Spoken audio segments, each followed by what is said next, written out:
Welcome back to the Self-Esteem and Confidence Mindset podcast with me, Johnny Pardo. Today, I welcome Andrea to the show. We're going to be talking about self-confidence, mindset, and creating a life by design, and many, many more things. So a quick introduction to Andrea, and then we'll dive into the conversation today. So Andrea is an entrepreneur who built her life and her business around her love of being a nomad.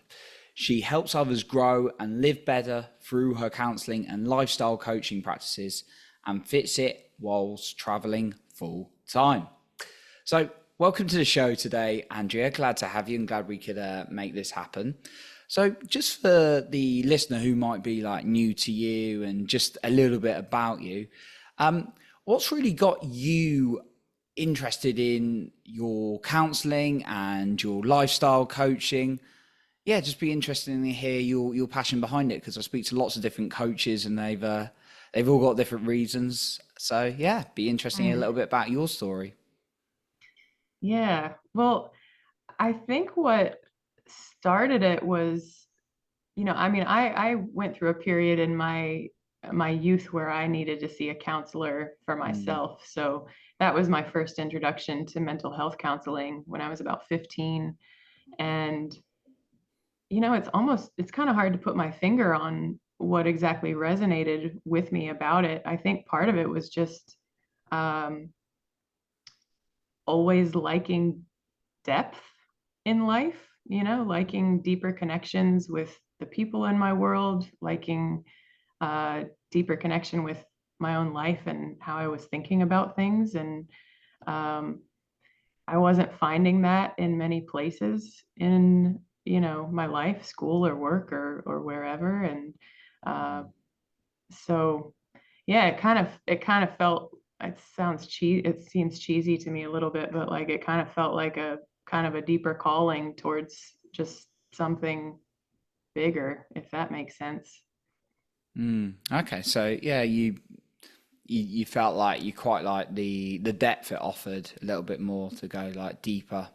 Yeah, and I wanted to understand people. I wanted to Mm, understand myself and understand other people. There was a lot that was kind of baffling to me about how people show up in the world. And so I think that's been really meaningful to me, is just being able to sort of understand where people are coming from when they make the decisions that they make, mm, and even understanding where I'm coming from when I make my own decisions. mm. I love it. Yeah, I totally like to sort of like reflect on I try and spend some time with myself every single day, even though as chaotic as life gets, to sort of like reflect on how I'm feeling, what decisions I need to make rather than trying to rush it for Hmm. myself. So I definitely like reflecting. So is there anything for you, Andrea, that you found has been really useful over the years to connect with yourself? Like, I know there's lots of different practices out there, so just be really interested to hear what you find useful to create that connection with yourself. Yeah, there are a lot. I think Mm, journaling is a big one for me. mm, I actually just got myself a Remarkable so that I don't have to keep, collecting a bunch of books that I write in. I really like spending time alone as well. I think there's that boundary between loneliness and aloneness, and I feel like mm, not to say that I never feel lonely, but I feel like I've settled into a lot more comfort with my aloneness, and it just kind of like being my best friend in a way. Like I actually like my own company, which I think a lot of people can't really genuinely say. And I don't think that uh, they can't get there by any means. I think we can probably all get there, but I think it's a really worthwhile endeavor to like take that path towards actually liking our own company. Um, Other practices, I, kind of grew up doing yoga. So I've always had some sort of awareness of mindfulness. And, um, my mom had some spiritual literature hanging around the house that I was able to kind of connect with. And yeah, for whatever reason, it was like the self-help books that caught my interest and could keep my attention in a way that, a novel or some sort of fantasy story couldn't quite do. I'm with And I you. can't really explain that, but it's just always kind of been my nature. Mm. Yeah, I'm with you on the books. I always had a I know they're all different, but I definitely relate to I always struggle to read a book which wasn't a self-help book. Hmm. That's, yeah, just Yeah. that It's development. kind of like having an internal project that you're always working on that no one else knows about. I love the way you just described it. It's so true. Yeah. And then never thought of it that way. It's like that ongoing creation for me. Yeah. Yeah, that fun thing. Speaking Yeah. of creations, creating a life by design, I know it's something you kind of have within like what you do.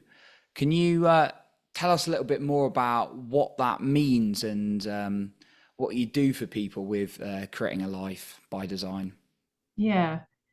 So, there are two kind of branches of what I do professionally. So Mm, on one hand, I'm a licensed professional counselor in Virginia in the United States. So I mhm, do have been doing mental health counseling with people for a while. And then I also do the lifestyle design coaching work where I, kind of work with people who have a strong emotional foundation already, but maybe they've been unhappy with their lifestyles and they want to make some sort of drastic change that often they feel like is just not possible. So they kind of talk themselves out of it before even really looking for ways to make it happen. And what I notice with so much of the mental health issues is that it's it's complicated. Obviously, there's a lot to it. There's a lot that goes into it as far as what causes these problems for people. But I think a lot of times it is kind of the people's sort of response to not feeling like they can live an authentic life. And we can sort of bend over backwards in all sorts of ways or try to or maybe sort of pretend to be something that we aren't in order to keep other people happy. And obviously all of these things, they have their time and their place and their value, but when that becomes our default way of living, mm, it can really just take a big toll on us mentally, emotionally, and physically. And so when I think about authenticity and what that means to me is it kind of is a twofold thing. Like on one hand, there's what we discover about who we are. And then there's what you mentioned, that creation part, that what we're becoming. And I believe in conscious evolution and really partaking in the process of becoming who we want to be and becoming more in alignment with our values while also making peace with what we're discovering about ourselves and sort of viewing uh, what we discover about ourselves as the parameters that we then create something within, if that makes sense. Kind of like, I think about like a bowling alley or something, when you have like the gutter guards so that the ball won't go in the gutters and yeah. keeps things rolling straight.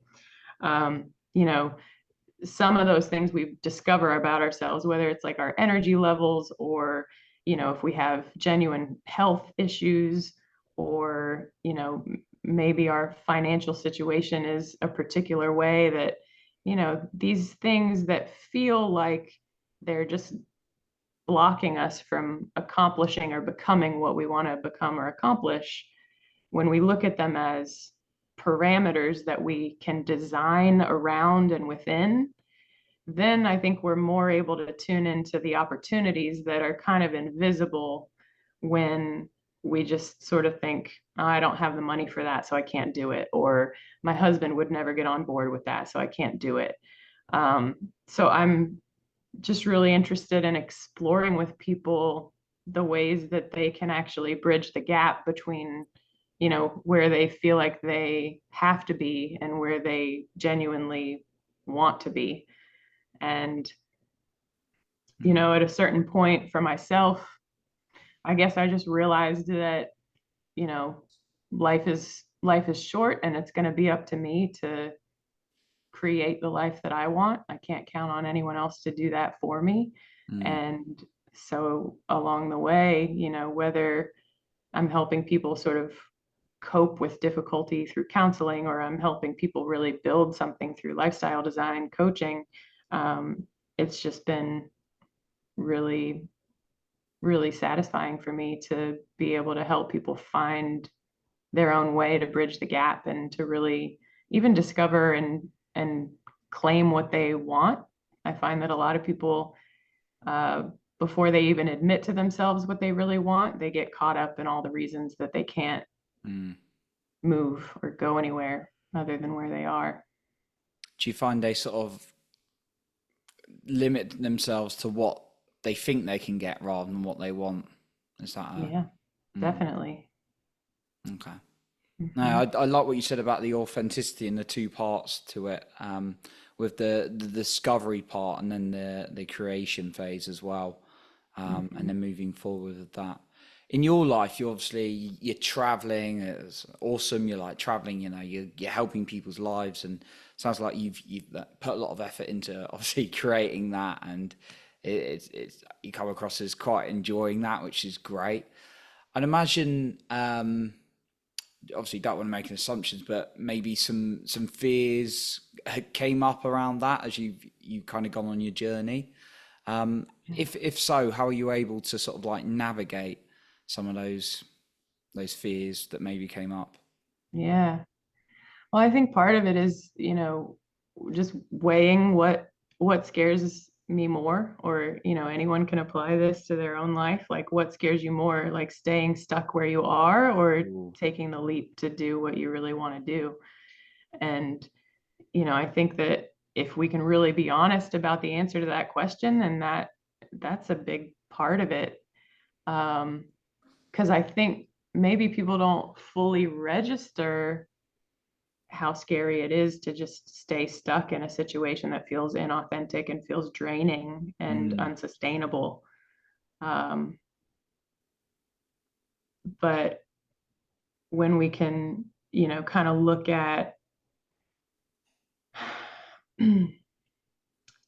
I think it's always really important to just remember that we're like little animals, on a ball of dust spinning through outer space, right? Like we're kind of in this big mystery, but we think about it like it's really concrete, and we think about these human structures that we've created in the last few hundred years as being all there ever was. And I think it's just important for me to step back from all that and kind of look at the bigger picture. And whether for me that kind of awakens like my sense of spirituality or my curiosity about the mystery. And part of that for me also has just been like, thinking about the long term of my life. How am I going to feel about my life on my last day? mm, Not that that's likely to happen tomorrow, but of course it could.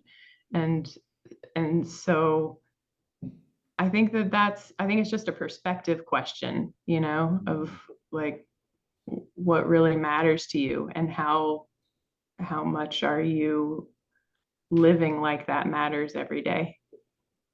mm. I really like that perspective, like shift you've given us, and again, it's always a question I often ask, invite myself to ask, because I'll get, we're all human, get caught in fears from time to time, right? But yeah, ultimately, ask yourself, what are you more fearful of, like being stuck or, taking that leap? Mm-hmm. Um, and yeah, I've done some Tony Robbins stuff, but he does a process where you go in your past, present, and future pain and the fear of just staying still in certain things, which allowed me to move through some. And yeah, sometimes it's just you Mm-hmm. need someone like yourself, a coach or a therapist, to come along and have that conversation with someone to open up their awareness a little bit.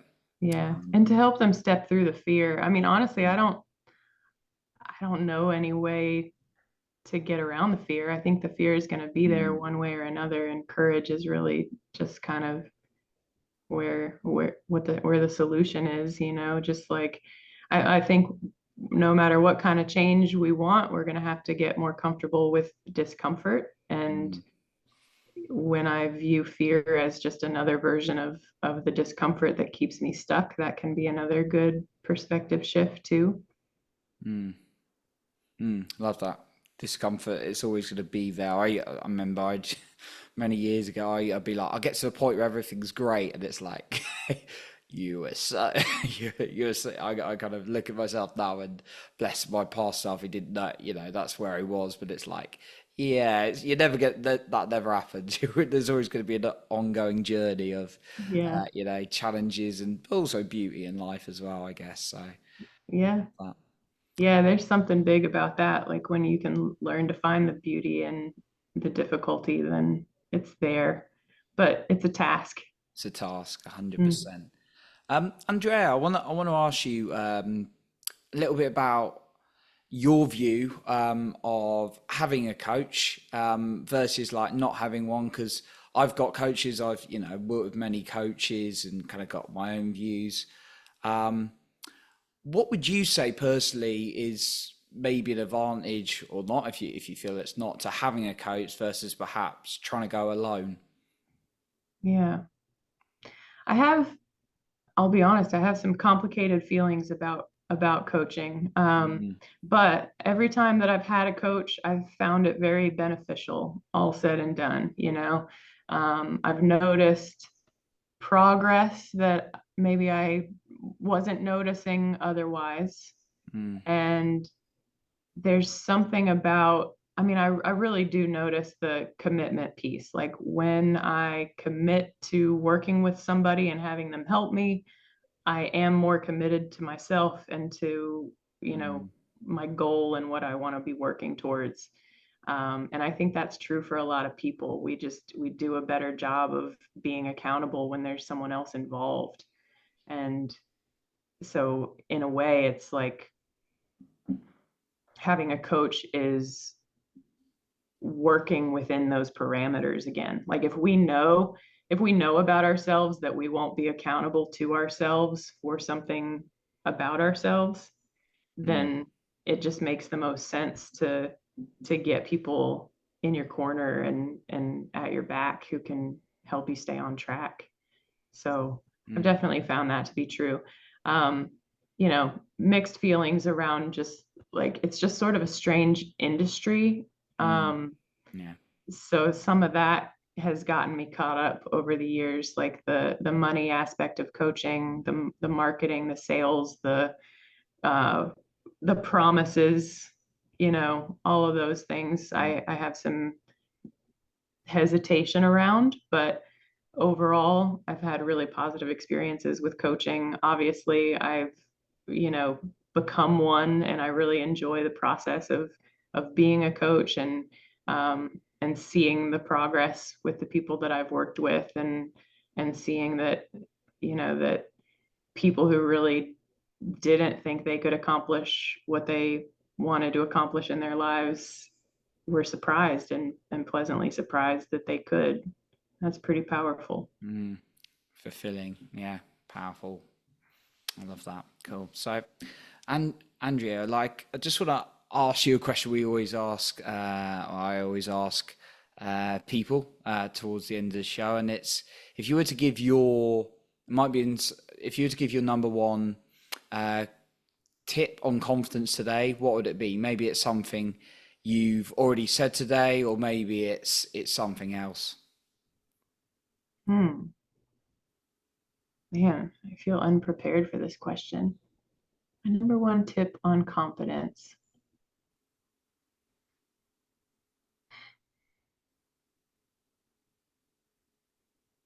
I think I think it's something about trusting ourselves, probably. Like Mm, just freaking go for it. you know, like life mm, is short. You only get this opportunity and uh, you know, everybody is faking it to some degree until they're not anymore, and I think that that's probably a pretty legitimate path mm, towards confidence. Um, I know that people talk about confidence being the result of developing skills, developing competence. And I think that that's a really good point. So, when we're not feeling confident, Mm, then, dive into whatever it is, the self-help books, or like mm, honing your skill, or, any of those things that will develop the competence, because then you're taking action in the direction of what can genuinely lead to more confidence. Um, but I think even beyond that, there is just sort of that willingness to learn how to appreciate and care for ourselves for no good reason at all. That's really important too. mm. I love that. Some really good guidance there. I like what you said about really going for it, particularly with life short, and it's like one of my mentors says. A lot of us get caught in this, and I've definitely been guilty of it, of the ready aim, ready aim, ready aim, ready aim, Yeah. not the firing. So trusting Yeah. yourself. And I think it's really important to, back to the whole lifestyle design piece, like Mm, it's really important to not just go for it, whatever it is, just because someone else said that it was the thing to go for. And mm, like, because people burn themselves out that way too. And then they go for all these things, and then they don't actually care about the results, and they don't actually feel satisfied or fulfilled. So there's this kind of incessant running towards things that I think is kind of mm, counterproductive. Um, but when we do that deep dive to discover who we are and what we really need, and what we really want out of life, um, and then we go for that from that genuine sense of authenticity, then yeah, I'm on board with that. And mm, it won't be perfect and doesn't need to be perfect, but I think there's something about just knowing that you showed up to your own life that can develop confidence. mm.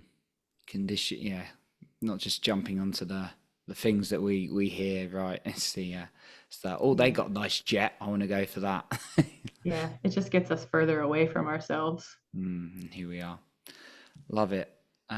So, Andrea, thanks so much for everything you've shared today. Just before we jump off, if the listener wants to find out a little bit more about you, get in touch, find out more about your work, where can they find you? Yeah. So thanks for having me. First off, Johnny, it was good to talk to you.